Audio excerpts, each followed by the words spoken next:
Hello friends, आज का जो हमारा टॉपिक है वो ये है कि जब भी हम कोई डीएनए सैंपल या कोई प्लाज्मिड आइसोलेट करते हैं तो हम कैसे क्वालिटेटिवली एंड क्वांटिटेटिवली चेक कर सकते हैं कि क्या हमारा डीएनए सैंपल है भी या नहीं, और अगर है तो कितना है।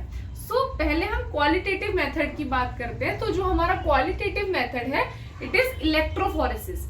तो इलेक्ट्रोफोरेसिस क्या होता है, जब भी मॉलिक्यूल्स जो हैं वो या तो अपने साइज के, चार्ज के या मॉलिक्यूलर वेट के बेसिस पे सेपरेट होते हैं, तब उसे हम इलेक्ट्रोफोरेसिस कहते हैं। इलेक्ट्रोफोरेसिस कई टाइप की होती है, जैसे कि एग्रोस जेल, पॉलीएक्राइलामाइड जेल एंड और भी बहुत सारी। तो अभी हम यहाँ पे सिर्फ डीएनए के टर्म्स में बात कर रहे हैं। तो डीएनए के लिए यूज होने वाली इलेक्ट्रोफोरेसिस है एग्रोस जेल इलेक्ट्रोफोरेसिस।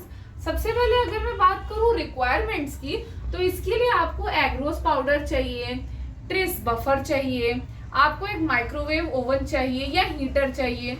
इसके अलावा ईटीबीआर, जो आपका डीएनए सैंपल है, आपकी 6x लोडिंग डाई और ग्लिसरॉल, एंड ऑब्वियसली आपका जो इलेक्ट्रोफोरेटिक टैंक है वो भी, कॉम्ब एक्सेट्रा। ये है हमारे रिक्वायरमेंट्स। अगर हम बात करें कि हर कंपोनेंट का क्या फंक्शन है और ये परफॉर्म कैसे होता है, तो सबसे पहले हम क्या करते हैं, 0.8% एग्रोस पाउडर ले लेते हैं।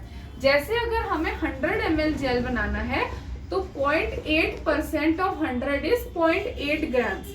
तो हम 100 ml जेल बनाने के लिए 0.8 ग्राम एग्रोस पाउडर को सबसे पहले वे करते हैं अपनी वेइंग मशीन पे। और हमें ये ध्यान रखना है, जितनी ज्यादा कॉन्सेंट्रेशन होगी एग्रोस पाउडर की, उतना ही छोटा पोर साइज होगा। इस एग्रोस पाउडर को जैसे हमने किसी कॉनिकल फ्लास्क में ले लिया, अब हम उसमें ऐड करते हैं ट्रिस एसीटेट ईडीटीए या फिर ट्रिस बोरेट ईडीटीए। ट्रिस का काम क्या है, पीएच मेंटेन करना। वहीं पे जो ईडीटीए है वो एक चिलेटिंग एजेंट है। चिलेटिंग एजेंट का ये काम होता है कि वो मेटल आयन से बाइंड करता है। तो ईडीटीए बाइंड्स टू मैग्नीशियम, जो कि डीएनए का एक कोफैक्टर है, यानी कि डीएनए काम नहीं कर पाएगा और हमारे डीएनए को तोड़ नहीं पाएगा। सो बेसिकली जो ईडीटीए होता है that is used as a protected, क्योंकि वो हमारे डीएनए को डीएनए से प्रोटेक्ट कर रहा है। अब क्या होता है कि ये ऐसे ही सॉल्युबलाइज नहीं होगा, तो हम इसे हीट करते हैं। हीट करने के बाद agarose is solubilized in the buffer. Now अब वो थोड़ा सा ठंडा हो जाए तो हम उसमें डालते हैं ईटीबीआर।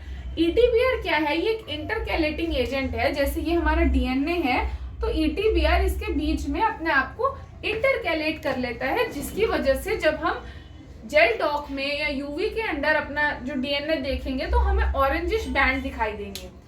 तो ये हमारी हो गई एक प्रिपरेशन। जो दूसरी प्रिपरेशन हमें करनी है वो ये है कि जो हमारा डीएनए सैंपल है या फिर जो भी प्लाज्मिड हमने आइसोलेट किया है उसमें हम ऐड करेंगे 6x लोडिंग डाई। ये ब्लू कलर की होती है। अब हम ऐसा इसलिए कर रहे हैं क्योंकि जो डीएनए सैंपल है वो ट्रांसपेरेंट है, तो जब वो जेल पे मूव करेगा हमें वो दिखाई नहीं देगा। अगर हम उसमें ये डाई डाल दें तो हमें विजुअलाइजेशन में आसानी होगी। साथ में हम ग्लिसरॉल भी ऐड कर सकते हैं। तो ये है हमारी requirements as well as the methodology. तो जो भी हमने अभी तक प्रोसीजर किया, अब हम फोकस करते हैं उसके रिजल्ट के ऊपर। एक चीज जो हमें और करनी है इज दैट, ये जैसे हमारा इलेक्ट्रोफोरेटिक जो टैंक है उसमें हम पहले तो अपना जो भी जेल हमने बनाया है वो हम पोर करेंगे। पोर करके और हमने कॉम्ब भी लगा रखी है, तो जैसे ही वो सॉलिडिफाई होगा उसमें वेल्स बन जाएंगे। अब सबसे पहले वेल में हम क्या करते हैं, लैडर को लोड करते हैं। लैडर क्या है, एक तरीके का रेफरेंस पॉइंट है। लैडर में क्या होता है कि हमें हर ये जो बैंड है इसका साइज हमें ऑलरेडी पता है। इसी के रेफरेंस में हम देखेंगे कि हमारे सैंपल का कितना साइज है। तो यहाँ पर जैसे हम देख सकते हैं कि सपोज इसका साइज 1 kb है एंड इसका 3 kb है। अब हमने अपना सैंपल भी लोड किया। जब हमने उसको इलेक्ट्रिसिटी से कनेक्ट करेंगे हम, तो हमें पता है डीएनए क्या है, एक नेगेटिवली चार्ज्ड मॉलिक्यूल है, क्योंकि उस पर फॉस्फेट ग्रुप होता है, तो वो जो है पॉजिटिव की तरफ मूव करेगा। तो सपोज यहाँ पे नेगेटिव है और यहाँ पे पॉजिटिव है, तो DNA will move towards the positive and. अब क्या होगा, जैसे हम देख सकते हैं कहीं ना कहीं इसका साइज 3 के आसपास है और इस वाले सैंपल 2 का साइज 1 के अराउंड है। तो ये हमें कैसे पता चला, लैडर से। So ladder works as a reference. और ये जो डीएनए सैंपल है ये सेपरेट किस अकॉर्डिंग होते हैं, so they separate according to the size या आप बोल सकते हो मॉलिक्यूलर वेट। इसमें क्या होता है कि जो भी हल्का है वो आगे आ जाएगा, जबकि जो भारी वाला है वो पीछे रहेगा। जो हैवी मॉलिक्यूल है वो इतना मोबाइल नहीं होता, इसलिए वो थोड़ा सा ही मूव कर पाएगा, जबकि जो लाइट वेटेड होगा वो ज्यादा तेजी से मूव कर लेगा। इस तरीके से हम क्वालिटेटिवली चेक कर सकते हैं कि डीएनए सैंपल है या नहीं। प्रेजेंस ऑफ बैंड ही हमें बताता है कि हाँ इसमें डीएनए है, और आपके जो डीएनए का साइज है उससे भी आप मैच कर सकते हो कि हाँ इतना साइज आ रहा है या नहीं, बट इससे हमें अमाउंट नहीं पता चलेगा। अगर हमें क्वांटिटेटिव टेस्ट करना है या हमें डीएनए का अमाउंट पता करना है कि जो हमने आइसोलेट किया उसमें कितना डीएनए है, उसके लिए हमारे पास 3 मेथड्स हैं। पहला मेथड, जैसे कि अगर हम देखें यूवी स्पेक्ट्रोफोटोमीटर, इससे आप अपने सैंपल को क्यूवेट में डालकर उसकी एब्जॉर्बेंस वैल्यू चेक कर सकते हैं। दूसरा तरीका है नैनो ड्रॉप। तो नैनो ड्रॉप पे क्या होता है कि आप अपने सैंपल की ड्रॉप डालोगे, तब आप ये वाली जो रेशो है A260/280 रेशो चेक करेंगे।